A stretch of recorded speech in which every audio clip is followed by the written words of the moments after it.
Hello, welcome to my flight review channel where today we are in the wonderful and interesting city of Casablanca in Morocco.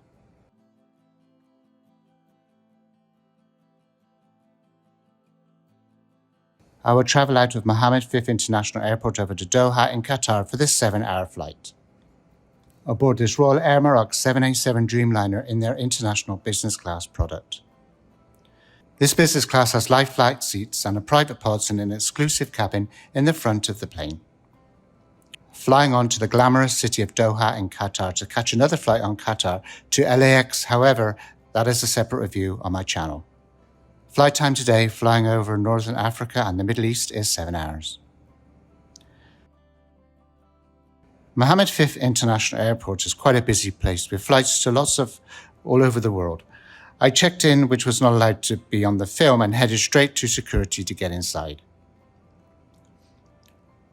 While walking around, there were some duty-free shops, though not a great deal, and I wondered if there were plans to extend the airport or make it bigger, as it seemed to be a little on the small side when compared to others. Saying that, though, I still got lost while searching for the Ram Lounge. Eventually, I found the lounge with this rather unassuming entrance that didn't seem luxury or VIP-ish. The lounge is called Zenith One, and I'm not sure if there is a 2 or a 3 somewhere in the same concourse. The lounge does have a terraced area, which I really liked because it was quieter and outside. However, inside was rather disappointing with a cramped feel and not much design thought. The chairs had a really strange look to them, not very exciting or even contemporary, and they were not very comfortable either. They were positioned oddly, and this place really did not feel like relaxed at all. It was a little chaotic and didn't feel that clean, so this was a disappointing effort on behalf of Ram. I think they could have done so much better. The dining area, which was small, was strictly controlled by some very unfriendly staff who clearly did not like their jobs. However, once the food was put out, there was quite a good amount, and the choices were not so bad. Some sandwiches and cakes, I did not see any hot food. There were waiting staff, though they ignored me in favor of sticking with local clientele. The flight had an on-time departure, and it was quite easy to find as the departure concourse is not that big. There was a separate boarding line for business class passengers which took you to a small bus to take you over to the plane. This was a good time to take in some plane spotting, of which I only saw Ram aircraft, but it was still very fun either way. According to Royal Air Maroc fleet list, they have 9 Dreamliners currently all performing for their long-haul services.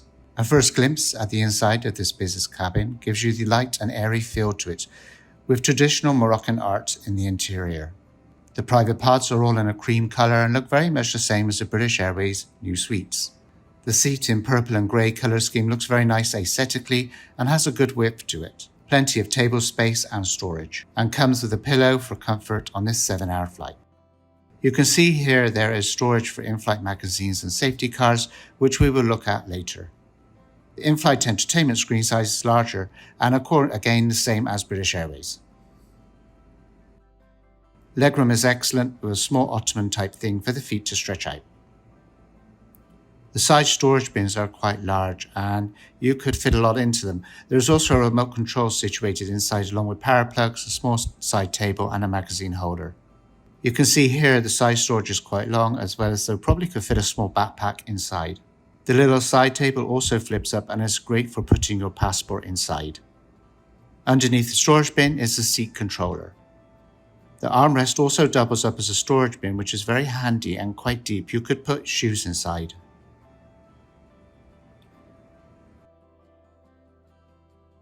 The cabin is smart and clean and is a nice surprise rather than using dark colours like a lot of the airlines do. The configuration is 121 and today I am in the centre of the cabin. I noticed a lot of passengers had bright orange blanket covering them. When I asked the crew for one, they said they didn't have any left, so I had to use my jacket to keep warm. There was alcohol on board, though I opted for a juice drink while waiting for the dinner service to start.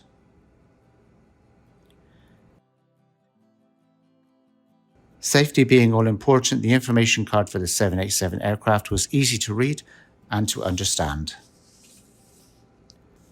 Undeniably, the Dreamliner is a beautiful aircraft to fly in, and it seemed that Ram had made a lot of progress with customer comfort over the years. Stationed here at Casablanca, as can be seen with this up-to-date flight mapping system, which also integrated viewing options. The menu was passed out, which I was quite excited to see was on offer today being part of oneworld. You would be hopeful that the standards across the airline alliance are the same, if not similar. So it was nice to see that there was canapes to start along with appetizers and then the main meal, which I chose chicken and potato wedges for on this flight. There was also a cheese plate and a dessert on offer. It was quite impressive. There were spirits and wines available, however, no vodka. And when I asked the flight attendant, who was shocked that there was none, of course, there is mandatory safety video on offer to watch, which is important to take note of, just in case. You can never skimp on safety, especially with all the recent upsets regarding turbulence and injuries. This is a closer look at the seat control panel, which worked very well. The dining table was situated in front of the seat and its push in and pull out mechanism to release it.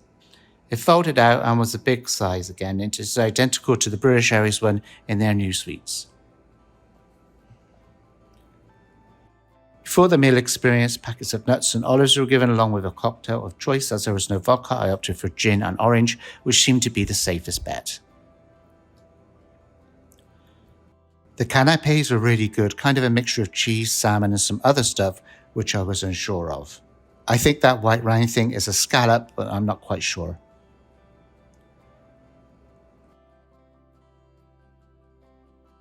Unfortunately, no hot towel service. There was this cold towelette in a packet, still good for hygiene use, and it did smell very nice. The starting salad was duck with some vegetables and fruits, all very tasty and delicious. There was also some cute salt and pepper shakers, which are now in my home.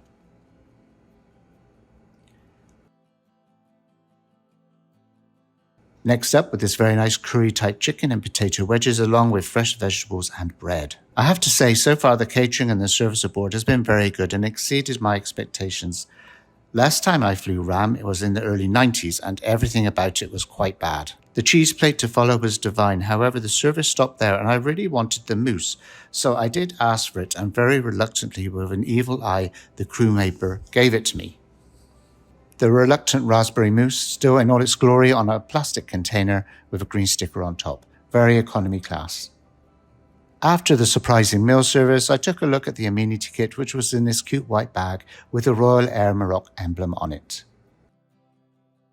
Inside was creams and lotions along with a facial mist, eye shade, dental kit and socks, all very cute and nice, and I really liked it. So at this point, which is off coast of Sicily, we hit some quite bad turbulence, hence the bumpy visuals with the video footage.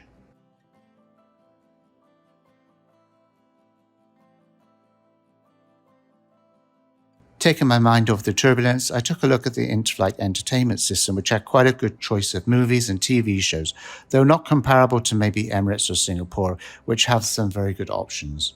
The in-flight entertainment screen had touchscreen option, which made it easier to navigate along with the remote.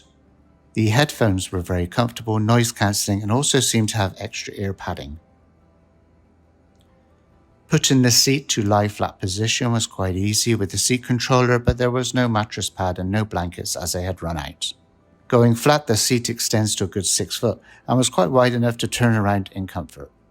You can see here my legs stretched out, getting ready for some hopeful sleep with my jacket doubling up as a blanket.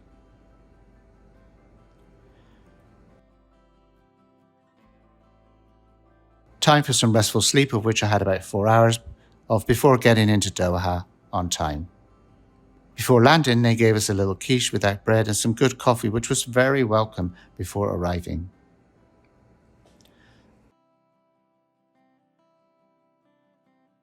Only about 30 minutes until landing, I was looking forward to having a rest before flying on to LA, which was a mammoth 16-hour journey. So over the Middle East from Morocco was about 7 hours, not bad for the 787 journey in business class. We got into Hamad International with no delays. Hamad is one of the best airports around. It's large, spacious, and very full of excitement.